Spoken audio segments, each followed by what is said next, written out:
The Pelicans don't have money to spend in free agency, but they do have extra draft picks, which means it's time to make some trades. I've got who the Pelicans are going to be targeting this offseason. It's a Friday episode of Locked On Pelicans. Let's go.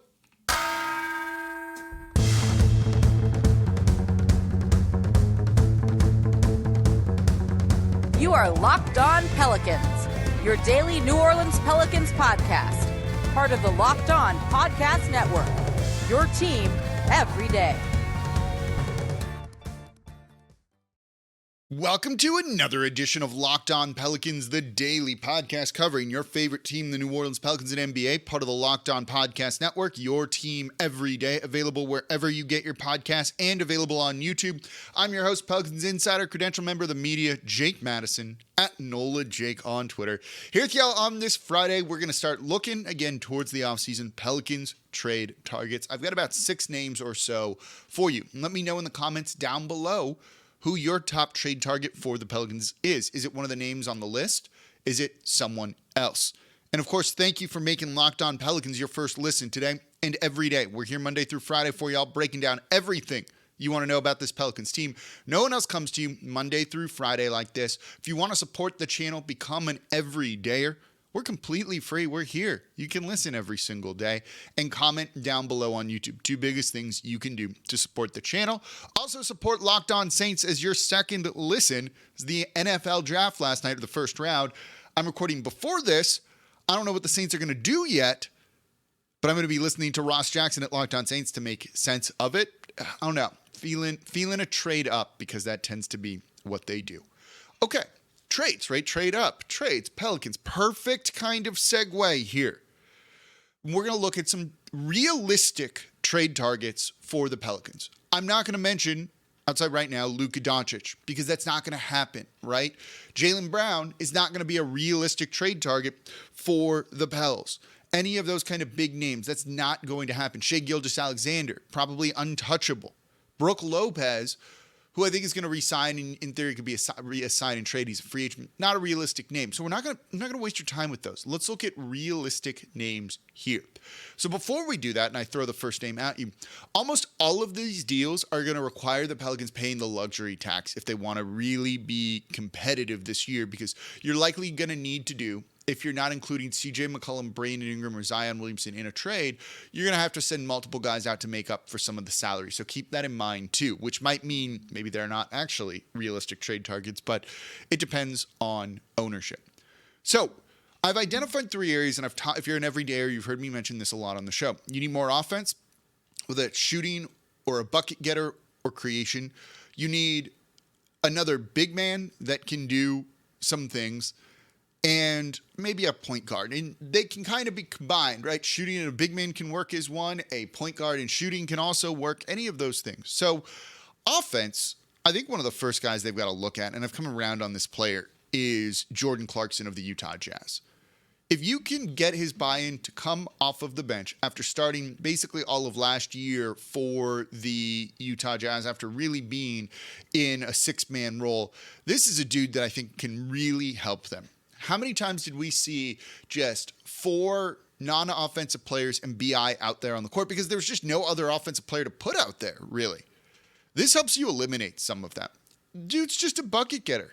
He's not the most efficient player, but he was pretty good this season at 20.8, 21 points per game, 4 rebounds, 4.5 assists, and he shot not great from 3, isn't a great 3-point shooter, but he can hit down open shots. He shot 34%.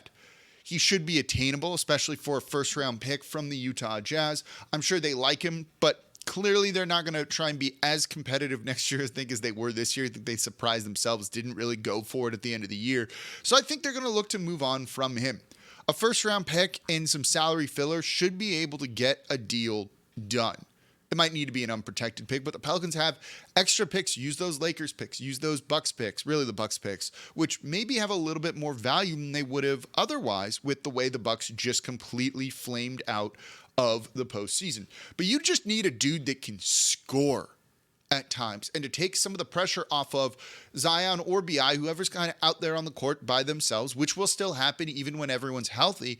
Adding a dude like Jordan Clarkson out there, I definitely think can give you just solve a lot of the problems. He's not the most efficient guy. I don't want him in the starting lineup. I don't necessarily want him closing games. But if you can get his buy-in for the correct role, and that could be tough after starting all of last year and playing, did he play career high in minutes? Career high in minutes as well. That might be a little bit hard to do if he likes that role and wants to kind of keep doing that and earning more money. But he makes about, what's he making? Where does contract go? He's got a player option too. That's the other thing. If he opts into that, you've got to trade for him. Otherwise, he's going to be a free agent and they don't really have the money for him. So if he opts in on that player option, comes to New Orleans, really buys into that role, wins, he could be in line for a bigger contract. But given that I have that written down, that his player option in there. If he does opt out, it kind of eliminates him, unless they do a sign and trade for him, which leads to other issues, and we're still learning about the new CBA, so I'm not going to go down that rabbit hole. A guy that I thought could maybe be a backup option here could be a guy like Alex Caruso, who's on a pretty cheap deal, $10 million or so the next 2 years here. And I think he would just be a fun player to add to this team. Doesn't give you the offense. Isn't a bad three-point shooter, career 36.5%, 37% from three-point range, but is going to give you a pick-and-roll guy to run that with Zion, to run that with your other bigs, and at least generate some offense and kick CJ off ball, which I think is an important thing when they play. He's also a very disruptive guard. He forces turnovers. He can lead fast breaks, and that's how the Pelicans like to play defensively. So he fits right in with that, I think. And can you imagine him and Jose Alvarado out there in the backcourt? It would be fun. The other thing is he's not a tiny guard. He's 6'4". He's got really good size. He's got good wingspan. This is the type of guy that I think really fits what the Pelicans would be trying to do, what we'd like to see them try and do. And you could probably get him for a lottery protected first round pick, I think. I don't think the Bulls really know what they're going to be doing just yet. You know, it might depend on Lonzo Ball, but it looks like they're getting ready potentially for a rebuild because that team was not fun last year. So while he doesn't fix a lot of the offensive troubles in terms of his scoring, you get CJ off the ball, make him more, a better scorer, more efficient. You add a defender out there on the court too that's not a tiny guard playing alongside CJ because we saw that was an issue last year. I do think that is a type of useful player for New Orleans. So those are the guards that I kind of have in mind for the Pelicans. And there's other names that I really want to start to look at. I have a deal that gets kind of intriguing if another team has bad lottery luck. And that's the Detroit Pistons, who currently have the best lottery odds. Does that change, though, if they drop down and teams jump them? I think it could. And it could mean the Pelicans are in a really good position to take advantage of that.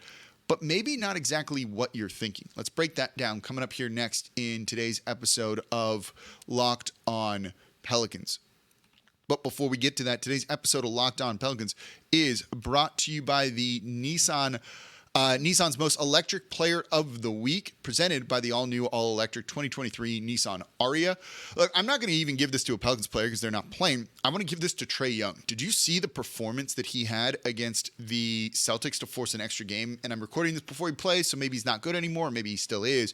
But he kept them in that. He saved that season with some unbelievable shots. Right? He was just not fazed by the moment. He was fierce, taking a 30-footer right there. You saw the powerful drives to the rim. He was kind of elegant the way he danced through traffic. Just kind of does everything. Strong, but a lot of finesse to his game too.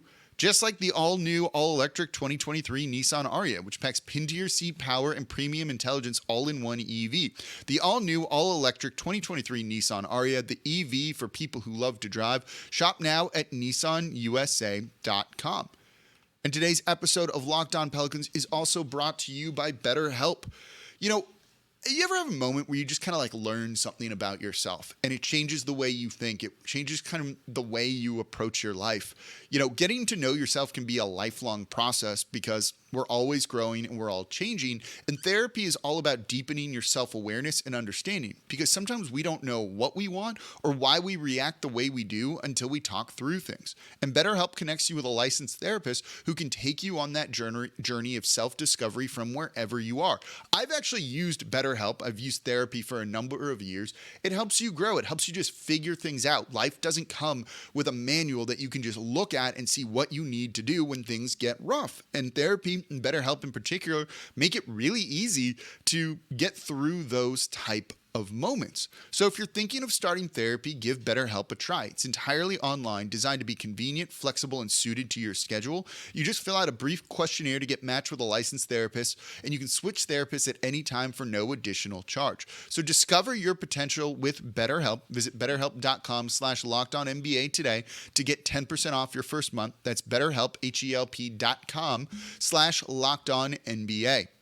And thank you for making Locked On Pelicans your first listen today and every day. We're here Monday through Friday. We're completely free. No hot takes, anything like that. Just breaking down what you want to know about this team, looking at how this team can avoid, a repeat of last season, which was very much a disappointment, and what they're going to do to kind of, rebound from that. And trade targets are definitely going to be away. So if you're an everydayer, we're going to have content like this all off season. We're not dropping days. We're not taking days off. We'll even have some live shows too coming up where you can interact with me and answer your questions. We'll do some mailbags. So if you have a question, drop it in the comments down below and it might get used on a future episode of Locked On Pelicans. So let's keep looking at trade targets. Now let's get a little weird. Let's get interesting here. And this comes from Kuka Hill, who is the host of our Locked On Pistons podcast. I love this dude. He's one of our younger hosts, and this dude is going to be a future star here. And I love interacting with him, and I love the enthusiasm he brings to that show.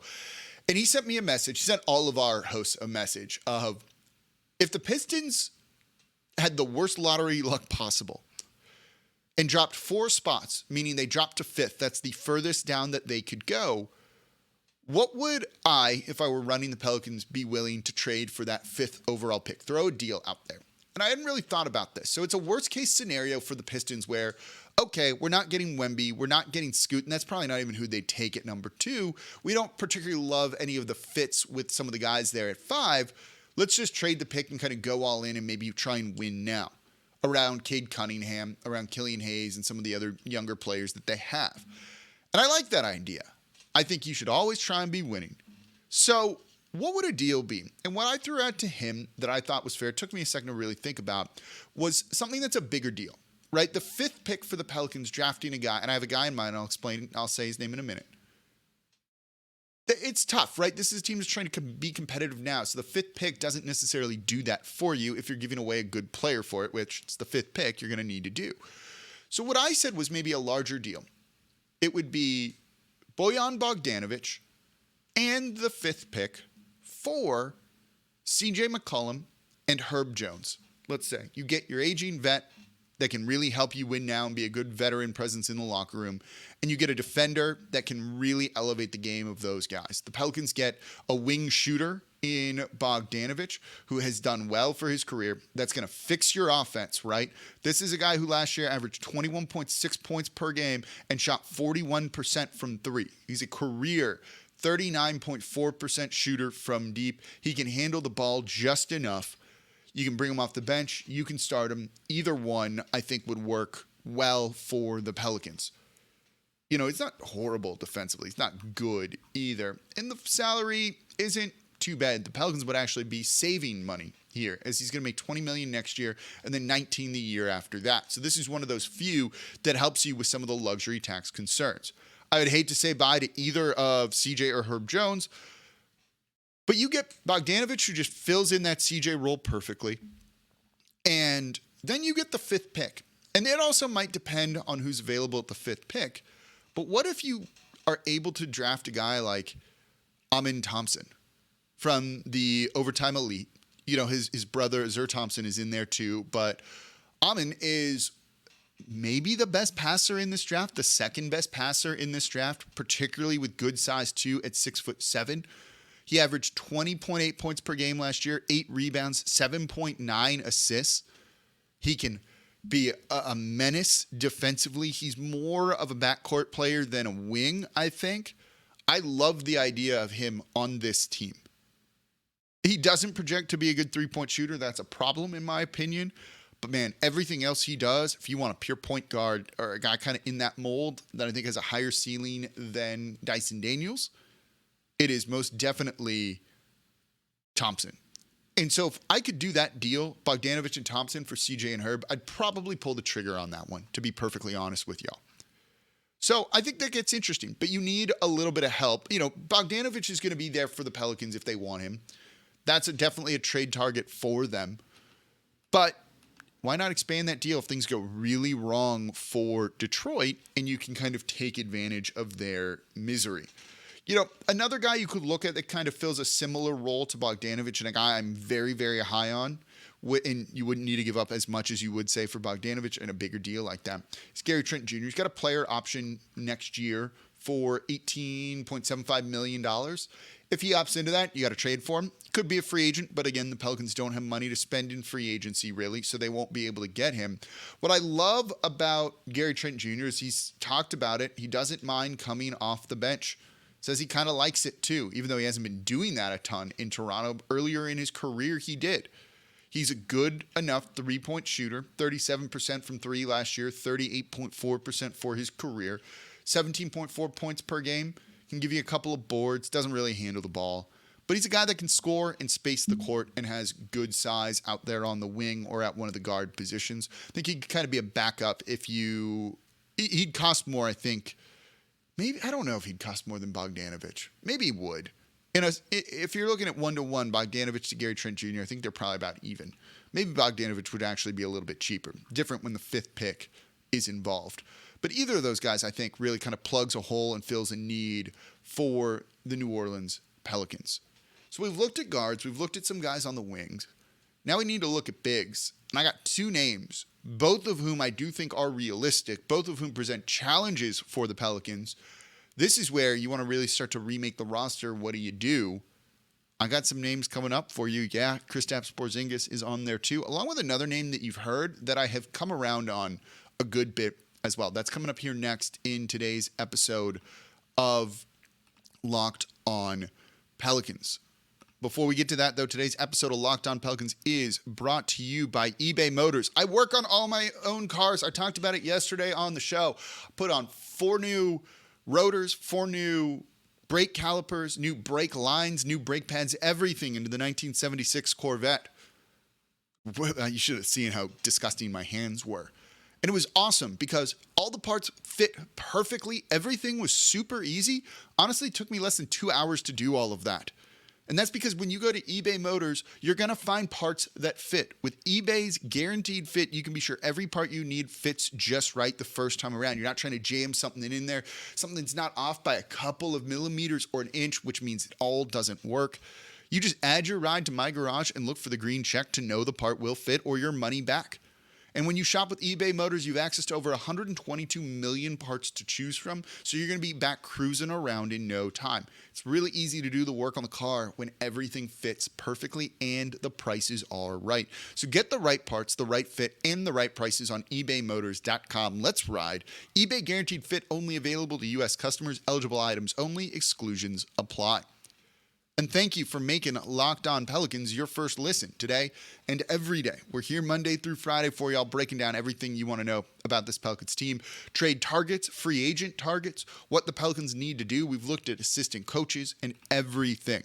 No one else comes to you like this Monday through Friday, looking at all of the just straight talk about the Pelicans. No hot takes. Not going to waste your time, at least not right now. I will waste your time with a Luka Doncic show in the future, but that's when there's going to be really nothing to talk about after free agency. We're not doing that here. You want to know what this team might do? Trust me, I'm talking to the coaches, the front office even now. We're breaking it all down. Become an everydayer. Listen Monday through Friday and comment down below on YouTube. Who's your top trade target for the New Orleans Pelicans? Is there a name that I missed? And today we're looking at realistic trade targets for the Pelicans. So let's keep going. Bigs. You know, we already talked about Miles Turner on a show last week or earlier this week because it seems like Jonas Valanciunas is probably going to be on his way out. So is there another big that they could go and get that makes sense, that fills kind of that need that maybe they'll play to close games? So let's start with a name that a lot of people have said because he was healthy last year and he was good last year, and that is Kristaps Porzingis. 22.2 points per game, or 23.2 points per game last season. Shot 38.5% from three, 39% from three. Grabbed 8.4 rebounds. Also dished out 2.7 assists. Kristaps had a kind of resurgence in his career. It was actually the highest points per game he's ever had in a season, which is kind of nuts because he seemed really good in New York before injuries really derailed his career in his season there. So he has done well, I think, in Washington with the Wizards so far. He can space the court. He can play out on the perimeter. He's a shot blocker too. He's not an elite rebounder, but he's good enough. But he can definitely give you rim protection. Not like he used to when he was with the Knicks, but he's still pretty elite. Not elite, but he's still above average to good in that area. It's kind of what the Pelicans need, right? They need a little bit more rim protection. I think you still run into some of the rebounding issues if you lose Jonas Valanciunas, but depending on who you're throwing out there, you can kind of make up for that in other areas, whether it's with bigger guards or with wings really committing to rebounding on the defensive glass. He makes sense. The problem is, with him, his salary is really high. He has a player option for $36 million next year. I would imagine he's going to pick that up and opt into that and not forgo a guaranteed $36 million, knowing he wouldn't come anywhere close to that on a long-term deal given his injury history. So you're looking to trade for him. $36 million when you need the salaries to match. It's not like the NFL where, or maybe it is. I don't know how the NFL salary cap works anymore. You're bringing in $36 million. You're an over-the-cap team. You got to send out $36 million. Not easy. You can get there with a combination of Jonas Valanciunas in the deal, Larry Nance Jr. in the deal, which hurts me to say that, and like Kyra Lewis Jr. You would need to probably include 2 first-round picks in that going to the Washington Wizards. But you can do it, and now you're paying 4 guys $30+ million in Porzingis, Zion, B.I., CJ. It's doable. It's a guy that you could play. His injury history worries you given what the Pelicans have gone through with injuries and such. But he was relatively healthy last year, was good in those minutes, and it seems like he would fit. I think he's a big you could pair with Zion Williamson. So he's a name I would be seriously looking at. If he opts out of that, sign and trade, certainly, especially if he could be for much, much less. I think that, would be an ideal thing. Final guy I want to look at has impressed me in Game 5. Was it Game 5 between the Celtics and Hawks when the Hawks won on the road? And that is John Collins. And this is a guy that I didn't love for the Pelicans to trade for at the trade deadline this year. He doesn't really play the 5. He's a 4. And his minutes at the 5 I don't think have been particularly good. And frankly, even if they are, and the numbers say so, it's just too small of a sample size to really believe in that. So he doesn't solve the big man problem in terms of a starting center. But you can play him at times as a small ball 5 and hope you can get away with it. But if you just need another big man who doesn't mind coming off of the bench that you can trust to go and do some things, even though he has been starting his whole career for the Atlanta Hawks, if you can kind of convince him to take a different role, he's a guy that makes sense to me. When you watched him play in that Game 5, when they use him properly, man, he's good. He just doesn't have the right role on that Atlanta Hawks team and needs a new change of scenery, or they need to ship someone else out and free things up. Notice that when Murray didn't play in that game, Trae Young was way better and Collins was way better, and then people kind of slotted in their roles a little bit more. Murray was suspended. So if you take him out of that mess and you go, hey, you're going to win 6th man of the year coming off the bench, and we're going to run our offense through you. It'll be like you and CJ out there on the court with a 2-man game. Okay, or you and Brandon Ingram out there on the court. If he buys into that, this is a dude that can score. This is a dude that can score that's an okay 3-point shooter. He'd been a good 3-point shooter for 3 years prior to this year, where he shot under 30% from deep. Doesn't do it on insane volume, but he's been doing it. He's a good free throw shooter. He gets to the line at a decent rate too. He can be a high usage guy off the bench. Not an elite rebounder, not a great shot blocker at all. So he's not giving it to you kind of on the defensive side of the ball. But you just wonder, man, there's some talent there that if you take him out of the mess that is the Atlanta Hawks and put him on New Orleans, does it make sense? If you traded Larry Nance Jr. and someone else for him, or even just Jonas Valanciunas for him, Jonas and one or two other guys, smaller salary things along with a first round pick or two, would the Hawks do that? And if the Hawks want to make moves, they're going to need picks, and all their picks are tied up going to the Spurs in that Murray trade. So I do think they'd be open to moving him, especially if picks were involved, because that's the currency they need to make other moves. So I do think John Collins off the bench in the right role fixes some of the shooting, some of the big man issues, and gives you some scoring pop that you really need. Let me know. Am I off on that one? What do you think? Who do you think is going to be the best trade target for the New Orleans Pelicans? Is there another name out there? So thank you all for listening. As always, I'm your host, Jake Madison, at NOLA Jake on Twitter. I'll be back with y'all on Monday.